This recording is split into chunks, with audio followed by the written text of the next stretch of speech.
Santelli. Welcome to another public program called Soundstage, which is sponsored by the Bruce Springsteen Archives and Center for American Music on the campus of Monmouth University on the Jersey Shore. Now, last month, we went to Nashville and we spoke with E Street Band bass player Gary Talent, along with Bob and Mike Delavanti of the Delavantis. They have a new album out of which Gary participated in and played on, and it was great checking in with him and listening to some of that new music. This month, we head to Los Angeles and we visit with sometime E Street Band guitar player Tom Morello, who has a brand new book out, some new music, and of course, as I'm sure, plenty of things to say in this election season. It ought to be interesting because we're coming to you right after the famous debate that occurred last night with President Donald Trump and Vice President Joe Biden. So with that, Tom, welcome to Soundstage. Thank you very much for having me. How's everybody doing? Good, good, good. Look, you got a brand new book out, Whatever It Takes, and it's a really interesting book. I want to start off by talking about what prompted you to write a book at this particular time. Sure. It's basically a photo memoir of my entire life as a musician and as an activist. From the earliest, I went through all the closets and drawers and basements and called on friends and photographers through the years to find, there's from pictures of like moments before the first time I ever played in front of people to standing on stage at the stadium with Bruce Springsteen in Melbourne. It's been a rich mosaic of experiences, from Rage Against the Machine to Audioslave to the E Street Band to Prophets of Rage with Chuck D and Be Real to a myriad of countless collaborations from Pete Seeger to the Wu-Tang Clan. And this, all this journey has been sort of wrapped around, my DNA both is rock and roll and is trying to change the world, make it a more decent and humane place. So there's photos, on stages and at the barricades, and you can smell the tear gas. People who want to look back on their lives and careers, they often write memoirs. This is completely different. This is, as you say, this is a photo memoir. You don't use so many words. You use a lot of pictures, and some of the pictures for fans of yours, and even for people just interested in what you stand for, the pictures are really pretty amazing. I found myself going through it once or twice and just realizing that sometimes pictures tell a better story than words. Yeah, well, I mean, they do say a picture, is worth 1,000 words, and there's about 1,000 pictures in this, so do the math.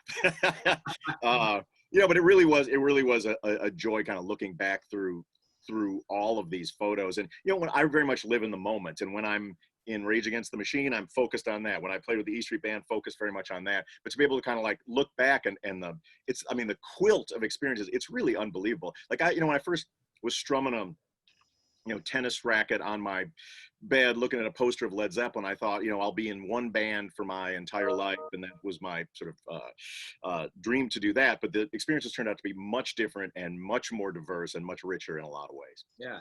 I'm curious, when you put together a book like this, oftentimes you find things about yourself that you either forgotten or didn't know. Any of this occur to you during the well, I mean, it really goes back to like I started playing guitar late. I started playing when I was 17 years old, and I had only heard of one other guitarist that had made records who started playing any later than that, and that was Robert Johnson. And he had to sell his soul to the devil to do it. And given my Catholic upbringing, that wasn't going to be an option. And so I really had to woodshed. So, it's got me, there's pictures from like the very, very first ever gig where I'm standing in my mom's living room wearing a garbage bag. I was a punk rocker, like a garbage bag for a shirt with red duct tape on it, already practicing my poses with a headband. And there's a photograph of Stonehenge in the background. So, I was off to a hot start. You say 17, knowing you and listening to your music through your career, it's hard for me to comprehend the fact that you didn't pick up the guitar until 17. How come? I mean, what were you doing prior to that? Yeah, I had a variety of interests. I was a writer, I was an artist, I was an athlete, I was like a baseball player.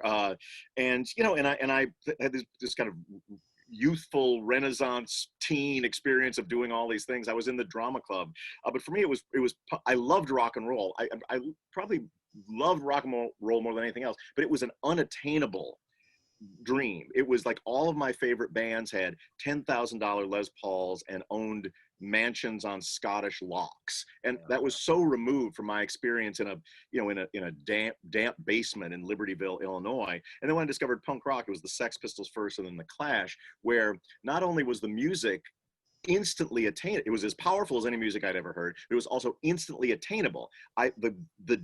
Within 24 hours of purchasing the Sex Pistols cassette, I was in a band without knowing how to play a chord on the guitar.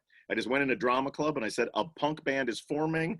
Raise your hand if you want to be in it. No experience required. I'm the guitar player. That's great. That's great. But clearly you begin, as you use the term, woodshedding, where you actually dive into the intricacies of how to play guitar and come out the other side a pretty amazing player. How long, what was your days like once you decided to be in a band and once you decided to commit to the guitar? How many hours are you playing? What are you listening to? How do you get to be Tom Morello? Yeah, well, that's where my obsessive compulsive disorder kicked in. It was really around the time I was 19 where it felt like a calling. I'd kind of amassed enough technique. A friend of the most important advice I ever got for playing the guitar was a more advanced player in high school said to me, if you want to get better, practice an hour a day, every day without fail. And I took that like scripture and I practiced an hour a day, every day without fail. But like the rising tide of my playing was very noticeable. So I said, well, what if I do that 2 hours a day? What about 4? What about 8? And so while I was attending Harvard University, pursuing an honors major in political science, I was practicing 6 hours of guitar every single day. But during 4 years of my time there, I might have missed 2 days. Wow. And that wasn't 5 hours and 56 minutes of practice a day. It was this kind of compulsive commitment to the instrument, but I could see that it was working. In a way, and not my self-diagnosis of that is there's a lot of things in life that you don't have control over. And in my world, there was political things and romantic things you didn't have any control over, but I had control over this. And it was just between me and that instrument. And the only determining factor, if I was going to achieve, was my will. And I had a lot of will. Yeah. Going to Harvard period requires a lot of study and a lot of time committed to academics. You're in an honors program and now you're telling me you're practicing 6 hours a day. Yeah. Did you sleep? Did you eat? Looking back on it, it was it feels like diseased in a way. Like I didn't have a social. I remember one time I bought my favorite guitar player at the time was Randy Rhoads, who was Ozzy Osbourne's guitar player.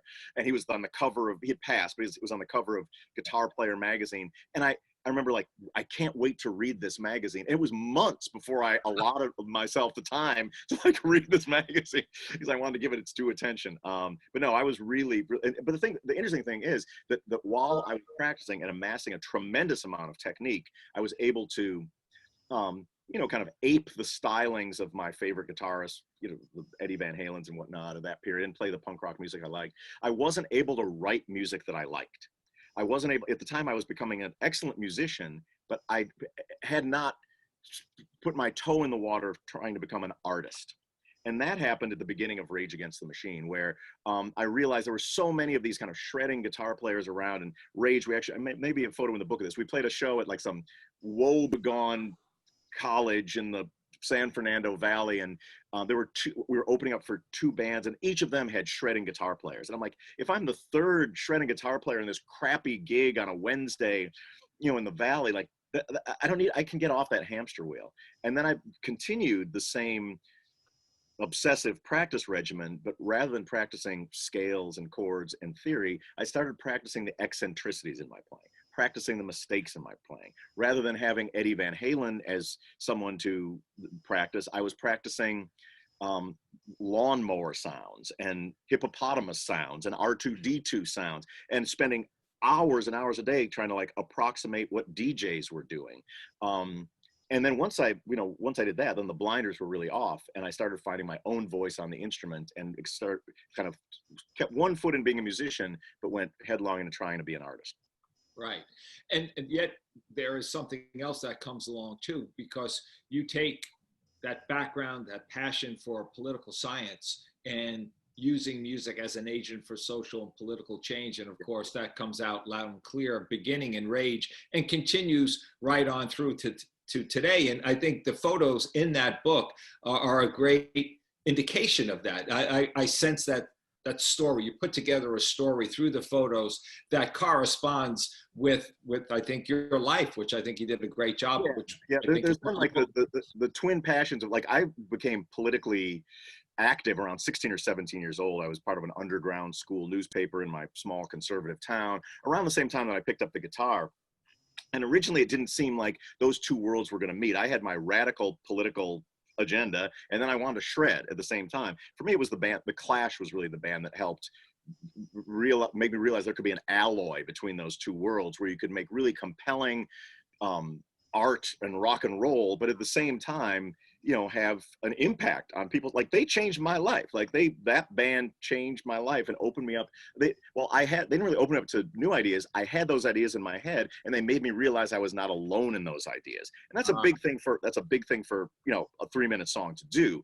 And it emboldened me to look beyond trying to get a job at the Dairy Queen or using my degree to, I don't know, go to law school or something like that. Like I could play rock and roll and still have my hand on the wheel of history. Yeah. When you enter Harvard, did you have aspirations other than music, or did you know music was going to be your life? When I entered Harvard, my principal aspiration was to overthrow the government of the United States. And then I got stuck being a guitar player, man. And I'm like, oh my gosh, I got to figure some crossover here.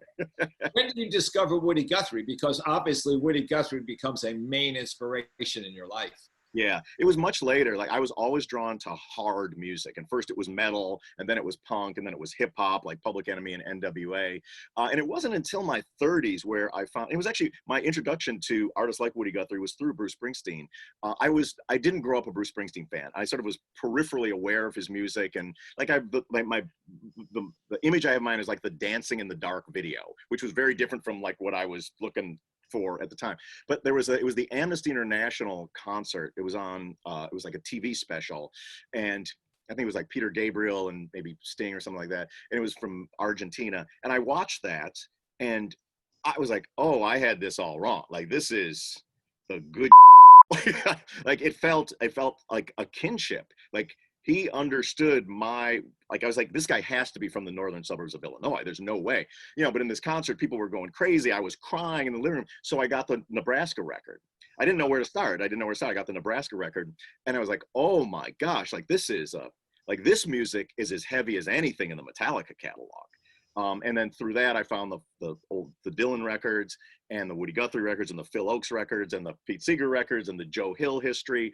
And that really planted the seed of what would become for me an entirely parallel career playing folk music as the night watchman. Right. It's funny how you tell that, because there are lots of baby boomers, myself included, who had that same kind of journey. How I discovered, or others like me discovered, Pete Seeger or Woody Guthrie, it was through Bob Dylan, and then we worked our way backwards. Or Yeah. When you think about blues and you hear Eric Clapton doing Crossroads, and you go backwards and you learn about Robert Johnson. Those are great journeys to have. And I hope young people today are able to do similar journeys using you or someone else to go back in time and find this great American music tradition that we have. One of the things that was so compelling to me was because I had these sort of twin worlds of activism and music. And the Clash was a rock and roll band that had socialist ideas, and that they stood up against racism and things like that. But they were first and foremost a rock and roll band. When you go back to like Woody Guthrie and Pete Seeger, they were grassroots activists who also played music.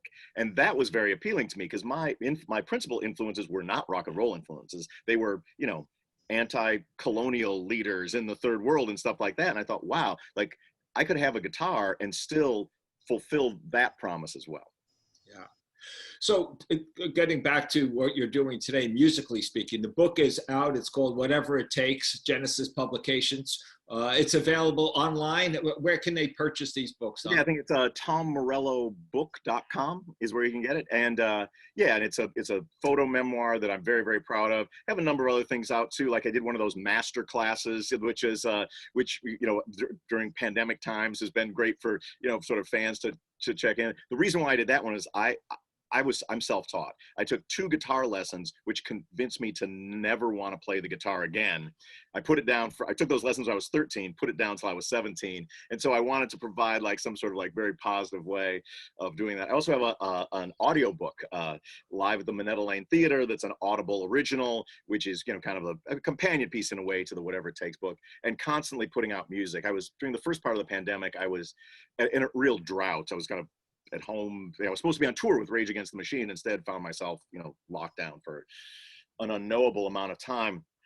But over the last couple of months, I've really been making music, and did a protest song called Stand Up with members of Imagine Dragons and some others. Did a Night Watchman folk song, sort of a Nat Turner ballad called You Belong to Me. And I don't know when this is coming out, but I have an EP coming out momentarily with it's a fully guitar focused EP with collaborations with Slash and me, just like going for broke to put the guitar at the forefront of 2020 as best I can. Yeah. Well, obviously you've been coping with COVID pretty well. It's interesting because we've done this thing called What's Up on E Street, where I spoke to people, well, everybody in the E Street band, about how they were handling things. And Nils Lofgren, of course, has a new album out, and others who've been working on projects, but I don't think anyone compares to how busy you've been. So you've basically taken the time off and used it in a very positive way to keep moving forward. Yeah, well, that's a glass half full way of looking at it. I mean, it's also like, like super, like I've got my mom's birthday is tomorrow. She turns 97. We've also had my mother-in-law here, who's 89, has some health issues, as well as a 9-10-year-old kid who are homeschooling, and 2 dogs. So I've been basically running a nursing home, a daycare, and a kennel while losing my mind every day. Okay. It was looking at it half full. I get it. And so the fact that I am able to sort of put some music out is also a nice thing, but I don't want to paint too rosy a picture. Well, that is, now that I know that, I retract that statement and rephrase it. But all kidding aside, I mean, seriously, it's an opportunity for you, I guess, at some point to settle back and reevaluate and kind of look at where we're going, not just for you as in a career, but also as a nation. Obviously, as I said, this is the season of a presidential election. How much should musicians like yourself use your talents to help send messages out there, to help to become part of the political process, like Woody Guthrie, Pete Seeger, Bruce, and others have? Yeah, I would say as much as anybody else, because that's what democracy is about. You don't put down your First Amendment rights when you pick up a guitar. And so, there's the common complaint, and I have plenty of fans who voice it, is just shut up and play guitar, as if somehow being a musician is a uniquely muzzled career where you're not allowed to have opinions. What they really mean is we disagree with your opinions. And if you were singing songs or saying things that we agreed with, we would wholeheartedly support it. So it's very hypocritical. But at the same time, I think that everyone, regardless of their vocation, should attempt to weave their convictions into it. That's when you are most human, and living as who you should be is in what you do, be who you are. And that's no different for musicians as it is for carpenters, or it is for journalists, or people in the tech world. Is like it. That's how whenever there has been any substantial, progressive, radical, or even revolutionary change for the better in our world, it has come from people no different than anyone watching this, than anyone listening to this. They have just stood up in their place and time for a more decent and just planet. And the good news is you don't have to. The people who have changed the world, whether it was women getting the right to vote, desegregation, the Berlin Wall falling, ending apartheid, any of these things which once looked like they were impossible to change, changed because of people no different than you watching this. And they didn't have any more power, money, courage, intellect, creativity than anyone watching this. They did it. They stood up and they did it in their time. And this time we are at a historic and perilous crossroads of not just our country, but of our planet. We're at the precipice of potential civilization upending environmental problems, systemic racism that's been off the tether, women's rights threatened. It's a very, very crucial crossroads for humanity, and it's time to stand up. Tom, last question. Are you optimistic as you look forward?